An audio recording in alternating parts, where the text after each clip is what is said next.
Hi hello friends, എല്ലാവർക്കും നല്ലൊരു ശുഭദിനം പറഞ്ഞുകൊണ്ട് തന്നെ നമ്മുടെ സാന്ത്വനത്തിന്റെ ഇന്ന് വരാനിരിക്കുന്ന പുതിയ വിശേഷം എന്തൊക്കെയാണെന്ന് കേട്ടാലോ.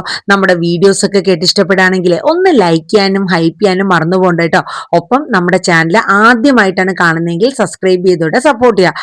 അപ്പൊ നമ്മുടെ ഇതേ ചാനലിൽ തന്നെ നമ്മൾ എല്ലാ ദിവസവും, അതായത് ആഴ്ചയിൽ തിങ്കളാഴ്ച ദിവസം നമ്മൾ പവിത്രം ഹോട്ട്സ്റ്റാറിൽ വരുന്ന ഫുൾ വിശേഷം നമ്മൾ ഇടുന്നുണ്ട്. എല്ലാ ദിവസവും രാത്രി 9-9:30 തന്നെ നമ്മുടെ മഴതോറും മുമ്പ് പരമ്പരയും നാളത്തെ പ്രൊമോ തലേ ദിവസം രാത്രിയിൽ ഇടുന്നുണ്ട്. അപ്പോൾ അതുകൂടാണ്ട് സാന്ത്വനം രാവിലെ തന്നെ ഇടുന്നുണ്ട്. അപ്പൊ എല്ലാവരും നമ്മുടെ വീഡിയോസ് ഒക്കെ ഒന്ന് കേട്ട് നല്ലൊരു സപ്പോർട്ട് തരണമെന്ന് പ്രതീക്ഷിക്കാൻ കേട്ടോ. ഞാൻ പറഞ്ഞല്ലോ, നമുക്ക് കുറച്ച് ടൈമിങ്ങിലൊക്കെ ഈ ഇടയായിട്ട് കുറച്ച് മാറ്റങ്ങൾ വന്നു. വേറൊന്നും കൊണ്ടല്ല, ഹോസ്പിറ്റൽ കേസും മറ്റൊക്കെ ആയിട്ട് ഫാദറിന്റെ ഒക്കെ ആയിട്ടുള്ള ഒരു ബുദ്ധിമുട്ടും കാരണങ്ങളൊക്കെ ഉണ്ടായിരുന്നു. അതുകൂടാണ്ട് ഫാദറിന്റെ മരണം ഇപ്പൊ ഒരു 1 വീക്കേ ആയിട്ടുള്ളൂ. അപ്പൊ അതിന്റെയൊക്കെ ഒരു ഭാഗമായിട്ടാണ് എനിക്ക് സമയത്തിലൊക്കെ ഒരുപാട് മാറ്റങ്ങൾ വന്നു പോയത്. അപ്പൊ അതൊക്കെ എനിക്ക് തിരിച്ച് നല്ല രീതിയിൽ പഴയ പോലെ റിക്കവർ ചെയ്ത് കൊണ്ടുവരണം. അതിനുവേണ്ടി നിങ്ങൾ എല്ലാവരും നല്ലൊരു സപ്പോർട്ട് എന്റെ ഒപ്പം നിന്ന് ചെയ്തു തരണം. അപ്പൊ എല്ലാവർക്കും നല്ലൊരു ശുഭദിനം പറഞ്ഞുകൊണ്ട് സാന്ത്വനത്തിന്റെ ഇന്നത്തെ പുതിയ വിശേഷത്തിലോട്ട് ഞാൻ കടക്കുകയാണ്. അപ്പൊ നമ്മുടെ സാന്ത്വനത്തിൽ നമ്മുടെ മീനാക്ഷിക്ക് സഹിക്കാൻ പറ്റുന്നില്ല. തന്റെ കുടുംബം, അതായത് ബാലനും ഗോമതിയും താനൊക്കെ അതായത് ആകാശിന്റെ കൂടെ വന്ന സമയത്ത് ഇരു കൈയും നീട്ടി തന്നെ സ്വീകരിച്ച തന്റെ അച്ഛനും അമ്മയാണ് അവര്. അതുപോലെ കൂടപ്പിറപ്പുകളും അനിയന്മാരും ചേട്ടനാണെങ്കിലും എല്ലാരും സ്വന്തം കുടുംബത്തെ പോലെയാണ് നമ്മുടെ മീനാക്ഷിക്ക്. അവര് ദേവമംഗലക്കാരെല്ലാവരും ആ കുടുംബം ഇങ്ങനെ ഒരു പോലീസ് സ്റ്റേഷനിൽ, അതും കള്ളക്കേസിൽ കുടുങ്ങി ഇങ്ങനെ നിൽക്കുന്ന കണ്ടിട്ട് മീനാക്ഷിക്ക് ഒട്ടും തന്നെ സഹിക്കാൻ പറ്റുന്നില്ല. അങ്ങനെ നമ്മുടെ മീനാക്ഷി CA മേഡത്തിനെ കണ്ടിട്ട് കാര്യങ്ങളും അതിന്റെ നിജാവസ്ഥയൊക്കെ മീനാക്ഷി പറഞ്ഞു മനസ്സിലാക്കാനായിട്ട് ശ്രമിക്കുന്നുണ്ട്. സത്യം പറഞ്ഞാൽ ഈ CA മേഡം എന്ന് പറയുന്നത് ഒരു ഇച്ചിരി മനുഷ്യത്വമൊക്കെ ഉള്ള ഒരു മേഡം തന്നെയാണ്.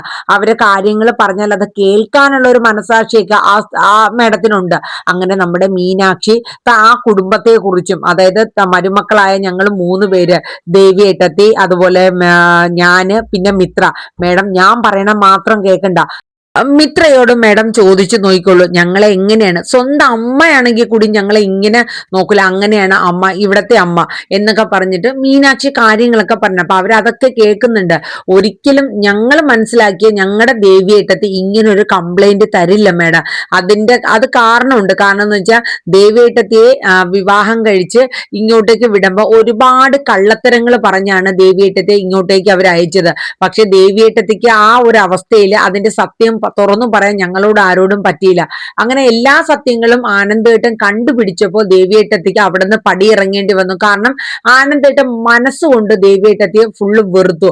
ഇനി എന്റെ ജീവിതത്തിൽ വേണ്ട. അങ്ങനെയാണ് ഡൈവേഴ്സ് നോട്ടീസും മറ്റു കാര്യങ്ങളൊക്കെ വന്ന് ഇത്രയും പ്രശ്നങ്ങൾ ഉണ്ടായത്. ഈ ഡൈവേഴ്സ് നോട്ടീസ് ദേവിയേട്ടത്തിയുടെ കയ്യിൽ കിട്ടിയപ്പോ ദേവിയേട്ടത്തിയുടെ അമ്മയ്ക്കും അച്ഛനും അത് ഒരിക്കലും സഹിക്കാൻ പറ്റാത്ത ഒരു കാര്യമായി. അതുകൊണ്ടാണ് അവർ ഇങ്ങനെ ഒരു കള്ളക്കേസൊക്കെ എഴുതി കൊണ്ടുവന്ന് കൊടുത്തേക്കുന്നത്. മേഡം വേണമെങ്കിൽ ദേവിയേട്ടത്തിയോട് ഇതിന്റെ സത്യാവസ്ഥ ഒന്ന് ചോദിച്ച് മനസ്സിലാക്കണം മേഡം.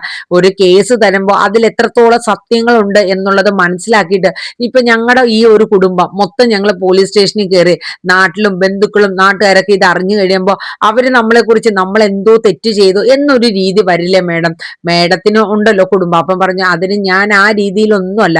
ഒരു പെൺകുട്ടിക്ക് സ്ത്രീധനത്തിന്റെ പേരില് ഒരു വീട്ടില് ഇത്രയും പീഡനങ്ങൾ, ഗാർഹിക പീഡനം അനുഭവിക്കേണ്ടി വന്നു എന്ന് പറഞ്ഞ ഒരു കംപ്ലൈന്റ് വന്ന ഞങ്ങൾ അത് അത്രയും സീരിയസ് ആയിട്ട് തന്നെ എടുക്കും. കാരണം എന്തെന്ന് വെച്ചാൽ ഇന്നത്തെ കാലത്ത് അങ്ങനെയാണ്. കാരണം ഒരുപാട് സ്ത്രീകള് ഒരുപാട് ഇതുപോലെയുള്ള പീഡനങ്ങളൊക്കെ നേരിട്ട് ഇപ്പൊ വരുന്ന ആത്മഹത്യ വക്കീലും അല്ലെങ്കിൽ അവരെ കൊലപ്പെടുത്തിയൊക്കെയുള്ള ഒരുപാട് കേസുകൾ വരുന്നുണ്ട്.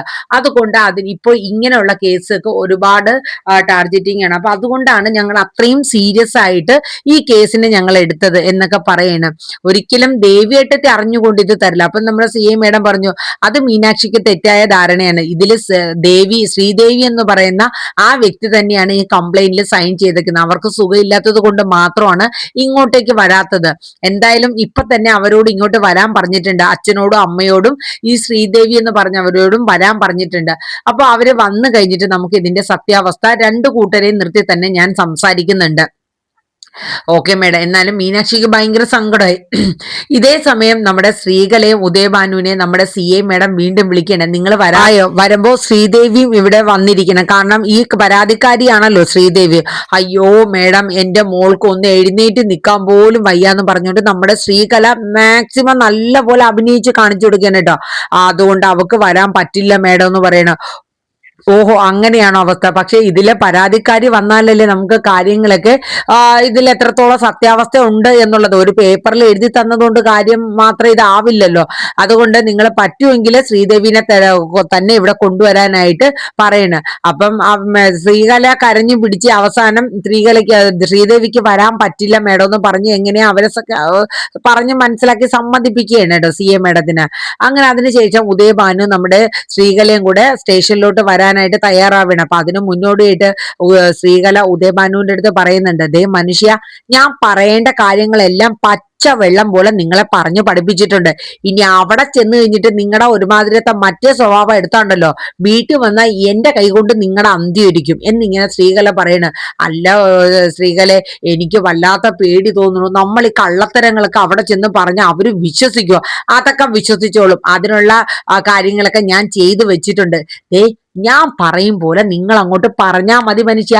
നിങ്ങൾ ഇമാതിരി കിടന്ന് പേടിക്കണ്ടേ. ഓ, പേടി കണ്ട ഒരു കള്ളത്തരം പറയാത്ത ആള് മിണ്ടാതിരുന്നോണോ. മര്യാദക്ക് എന്റെ കൂടെ ഇങ്ങോട്ട് പോന്നോ. ഞാൻ പറയും പോലെ ഒരക്ഷരം അങ്ങോട്ടോ ഇങ്ങോട്ടോ വള്ളി തെറ്റാണ്ട് പറഞ്ഞോണോ. ഓ ശരി, എന്നാ നീ നടക്ക്. അങ്ങനെ നമ്മുടെ ശ്രീകലെ ഉദയഭാനും കൂടെ ഒരു ഓട്ടോറിക്ഷയും പിടിച്ചോണ്ട് നേരെ പോലീസ് സ്റ്റേഷനിലോട്ട് ചെല്ലുകയാണ് കേട്ടോ.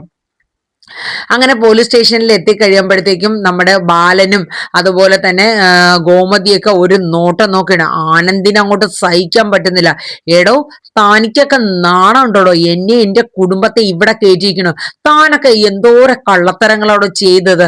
സ്വന്തം മോളെ രക്ഷിക്കാനായിട്ട് വന്നിക്കുന്ന കംപ്ലൈന്റുമായിട്ട്. അപ്പോഴേക്കും ആ SI അങ്ങോട്ട് ചെന്നിട്ട് പറഞ്ഞു, എടോ, താൻ ഇവിടെ ഗുണ്ടായിസൊന്നും കാണിക്കണ്ട, ഇത് പോലീസ് സ്റ്റേഷനാ, മര്യാദയ്ക്ക് നിന്നോണം, ഇല്ലെങ്കിൽ അടിച്ച് എല്ലൂരിക്കളയും എന്നൊക്കെ ഇങ്ങനെ SI പറയാൻ കേട്ടോ. അങ്ങനെ ബാലനും ഗോമതി കൂടെ, ആനന്ദേ നീ മിണ്ടാതിരിക്കുക, നീ എന്താ ഈ കാണിക്കണേ, നിനക്കൊന്നും മിണ്ടാതിരുന്നൂടെ എന്നൊക്കെ പറഞ്ഞിട്ട് ആനന്ദിനെ സൈലന്റ് ആക്കാൻ നോക്കുന്നുണ്ട് കേട്ടോ. എല്ലാവർക്കും ദേഷ്യമാണ്. മിത്രയും മീനാക്ഷിയും ഒക്കെ ഉദയഭാനുവിനെ ശ്രീകലയെ നോക്കുകയാണ് കേട്ടോ. അപ്പം ശ്രീകലയ്ക്ക് മനസ്സിലായി നമ്മളെ കടിച്ചു കീറാനുള്ള ദേഷ്യം ദേവമംഗലക്കാർക്ക് മൊത്തത്തിലുണ്ടെന്ന്. പക്ഷെ ഇതൊന്നും ശ്രീകലയ്ക്ക് പുത്തരിയൊന്നും അല്ല. ഇതിന്റെ അപ്പുറം വേണമെങ്കിലും ശ്രീകല കാണിക്കുക. എന്റെ മോളെ ഇമാതിരി ആട്ടി പായിച്ചവളല്ലേ നീ എന്നുള്ള രീതിയിൽ ശ്രീകല ഗോമതി അങ്ങോട്ട് നോക്കി പേടിപ്പിക്കാൻ കേട്ടോ. ഈ സമയം നമ്മുടെ അനന്തനും അച്യുതനും കൂടെ ഒരു തർക്കത്തിലാണ്. അതായത് ഇന്ദിരാമ്മ പറഞ്ഞു, അതെ എന്റെ മോളെ എങ്ങനെയെങ്കിലും, എടാ അനന്ത അച്യുത, നിങ്ങൾ ഒന്ന് പോയി എന്റെ മോളെ എങ്ങനെയെങ്കിലും രക്ഷിക്കണം എന്നൊക്കെ പറഞ്ഞ് ഇന്ദിരാമ്മ ഒരേ കരച്ചിലാട്ടോ. അപ്പൊ ധർമ്മനും വരെയാണ്. അപ്പൊ അച്യുതൻ ആദ്യം ഒന്നും വരാൻ കൂട്ടാക്കിയില്ലെങ്കിലും പിന്നെ കാര്യങ്ങൾ ധർമ്മം പറഞ്ഞ് മനസ്സിലാക്കി കൊടുത്തപ്പോ അച്യുതൻ ഓക്കെ, കുഴപ്പമില്ല. ആ സമയത്ത് നമ്മുടെ ആലോകിന്റെ, അതായത് അച്യുതന്റെ ഭാര്യ, പേര് ശ്രീവിദ്യയോ അങ്ങനെ ശ്രീജയോ അങ്ങനെ പേര് മറന്നു കേട്ടോ. അങ്ങനെ അച്യുതന്റെ ഭാര്യ വന്നിട്ട് പറയണ്ട, അതെ അച്ചുവേട്ടാ, നമ്മളിപ്പൊ കാണിക്കണ ശരിയല്ല. നമ്മുടെ മോൻ ജയിലിൽ കിടന്നപ്പോഴത്തേക്ക് ഇവരാരും ഇത്രയും വലിയൊരു ഉത്കണ്ഠയൊന്നും കാണിച്ചില്ലല്ലോ. അപ്പൊ ഇന്ദിരാമ്മ പറഞ്ഞു, അതെ എന്റെ മോള് ഗോമതി എനിക്ക് അലോകിനെ പോലെ തന്നെ, നീ അങ്ങോട്ട് മാറി നിന്നേ, അവര് പോയി തിരക്കട്ടെ എന്താ കാര്യങ്ങൾ. അപ്പൊ അച്യുതൻ പറഞ്ഞു, നീ ഒന്നും അങ്ങോട്ട്, ഞാൻ പോയി തിരക്കട്ടെ. അപ്പം അലോകിന്റെ അമ്മയ്ക്ക് ഒട്ടും ഇഷ്ടപ്പെട്ടിട്ടില്ല കേട്ടോ. അപ്പൊ നന്ദിത പറഞ്ഞു, ഈ സമയത്ത് അങ്ങനെയൊന്നും പറയണ്ട, നമ്മളെ പിന്നെ ഗോമതിയും അതുപോലെ എന്റെ മകളും ഇത്രയും അവിടെ നിപ്പുണ്ട്, അതുകൊണ്ട് എടങ്കോലൊന്നും പറയാൻ നിൽക്കണ്ട, അവര് പോയി തിരക്കട്ടെ. പക്ഷെ എന്തോ അലോകിന്റെ അമ്മയ്ക്ക് അത്ര അങ്ങോട്ട് രസപ്പെട്ടില്ല കേട്ടോ. അങ്ങനെ ധർമ്മനും അതുപോലെ തന്നെ നമ്മുടെ അച്യുതനും അനന്തനും കൂടെ പോവാൻ നിൽക്കുമ്പോ അലോകും വരെയാണ്. കാരണം നമ്മുടെ അനുമോളും അനുശ്രീയും അവിടെ തന്നെയാണല്ലോ. അപ്പൊ ഞാനും വരാച്ചാന്ന് പറഞ്ഞിട്ട് അലോകും കൂടെ ചെല്ലുകയാണ്. അങ്ങനെ അവര് നാലുപേരും കൂടെ ചേർന്ന് പോലീസ് സ്റ്റേഷനിൽ ചെന്ന് CA മേഡമായിട്ടൊക്കെ സംസാരിക്കുന്നുണ്ട്. അപ്പൊ ആരെയൊക്കെ കൊണ്ട് 1-2 പേരെ കൊണ്ടൊക്കെ വിളിച്ച് പറയിപ്പിച്ചിട്ടാണ് അവിടെ ചെല്ലണം. അതുകൊണ്ട് ആ ഒരു പിടിപാടും ബഹുമാനവും അവർക്കൊക്കെ കിട്ടുന്നുണ്ട് കേട്ടോ. അപ്പൊ ഇതിനിടയിൽ നമ്മുടെ ധർമ്മൻ ഗോമതിയെയും അതുപോലെ ബാലനെയൊക്കെ സമാധാനിപ്പിക്കുന്നുണ്ട്. അളിയ ടെൻഷനൊന്നും ആവണ്ട, ഇതൊരു കള്ളക്കേസാണ്, നമുക്ക് എന്തായാലും ഊരിപ്പോരാ, നിങ്ങൾ ആദ്യം ടെൻഷനൊന്നും പിടിക്കണ്ടെന്ന് പറഞ്ഞു. പക്ഷെ ഗോമതിക്ക് ഒരുപാട് സങ്കടമാണ്. കാരണം എന്താന്ന് വെച്ചാൽ താൻ ഒരുപാട് അവരെയൊക്കെ തന്റെ കൂടപ്പിറപ്പുകളാണെങ്കിലും വഴക്കൂടുമ്പോ ഒരുപാട് കാര്യങ്ങൾ അവരെ മോശപ്പെട്ടൊക്കെ പറഞ്ഞെങ്കിലും തനിക്കൊരു ആപത്ത് വന്നപ്പോ തന്റെ കുടുംബത്തെ ഒരുപോലെ കൈ കോർത്ത് പിടിക്കാനായിട്ട് അവര് കൂടി വന്നല്ലോ എന്നോർത്തിട്ട് ഗോമതിക്ക് മനസ്സിലൊരു വല്ലാത്ത കുറ്റബോധമൊക്കെ തോന്നുന്നുണ്ട് കേട്ടോ. അപ്പൊ അച്യുതനും ധർമ്മനും അവർക്ക് വേണ്ടിയിട്ട് CA മേഡത്തിന്റെ അടുത്ത് കുറെ പറയുന്നുണ്ട്. അങ്ങനെ ഏതൊരു വക്കീലിനെയൊക്കെ വിളിക്കുന്നുണ്ട് ജാമ്യത്തിന്, അഥവാ എന്തെങ്കിലും കേസ് ആവുകയാണെങ്കിൽ ജാമ്യത്തിന് വേണ്ട കാര്യങ്ങളൊക്കെ അവര് ചെയ്യണം കേട്ടോ. ഈ സമയത്ത് നമ്മുടെ ഉദയഭാനുവിനെ കണ്ടപ്പോ അച്യുതൻ ചെന്നിട്ട് പറഞ്ഞു, എടാ നാണം കെട്ടവനെ, വലിയ വലിയ കുടുംബങ്ങളിൽ പെമ്മക്കളെ കെട്ടിച്ച് വിട്ട് കള്ളക്കളി കളിച്ച് നീ എത്ര നാള് ജീവിക്കടാ. എടാ ഗോമതി സ്റ്റോറിന്ന് പണം അടിച്ചു മാറ്റി നിനക്ക് നാണം ഉണ്ടോടാ നിന്റെ കുടുംബം നോക്കാൻ. അച്യുതൻ പിടിച്ചിട്ട് ഉദയഭാനുവിനെ നല്ലൊരു കൊടയാനുണ്ട് കേട്ടോ. കാരണം അച്യുതൻ ആ കളിയും കഥയൊക്കെ അറിഞ്ഞിട്ടുള്ളതാണ്. അങ്ങനെ ധർമ്മനും പറയുന്നുണ്ട്, എടോ താനൊക്കെ എത്ര ശ്രമിച്ചിരുന്നാലും എന്റെ അളിയനെ എന്റെ പെങ്ങളെയൊന്നും താനിക്കൊന്നും തോടാൻ പോലും പറ്റില്ല. അപ്പൊ സ്ത്രീകൾ പറഞ്ഞു, എടാ ധർമ്മ നീ അത്ര വലിയ ഇതൊന്നും ആവണ്ട.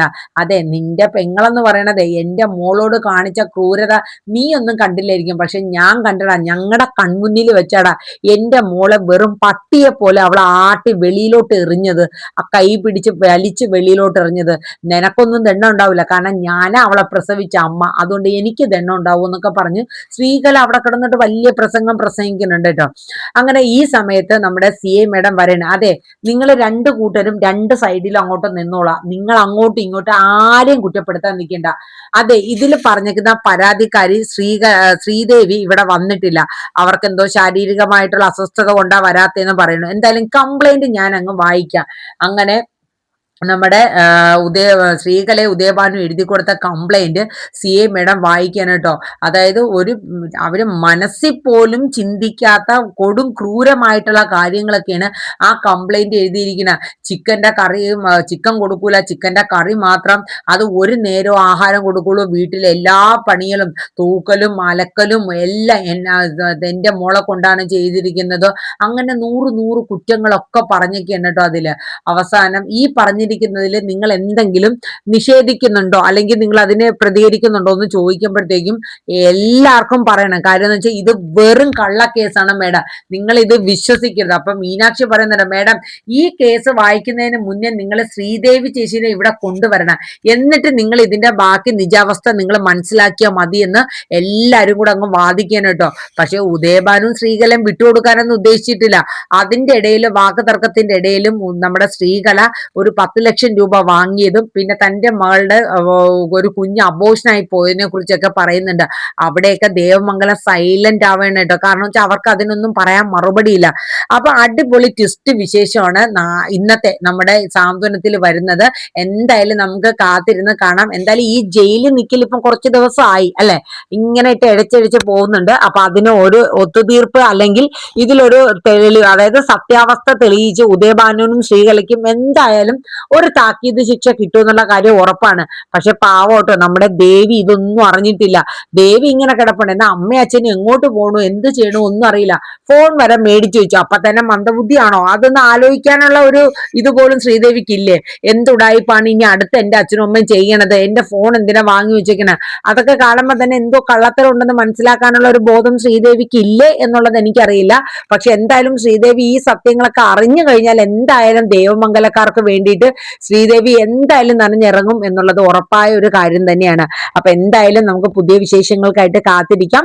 അപ്പൊ എല്ലാവർക്കും നല്ലൊരു ശുഭദിനം ഞാൻ പറയുന്നു. അതോടൊപ്പം തന്നെ നമ്മുടെ വീഡിയോസ് ഒക്കെ കേട്ട് ഇഷ്ടപ്പെടുകയാണെങ്കിൽ ഒന്ന് ലൈക്ക് ചെയ്യുക, ഹൈപ്പ് ചെയ്യുക. അതോടൊപ്പം നിങ്ങളുടെ അഭിപ്രായങ്ങൾ കമന്റ് ബോക്സിൽ രേഖപ്പെടുത്തുക. പിന്നെ നമ്മുടെ ചാനൽ ആദ്യമായിട്ടാണ് കാണുന്നതെങ്കിൽ ഒന്ന് സബ്സ്ക്രൈബ് ചെയ്തുകൂടെ സപ്പോർട്ട് ചെയ്യണമെങ്കിൽ അടിപൊളിയായിരുന്നു.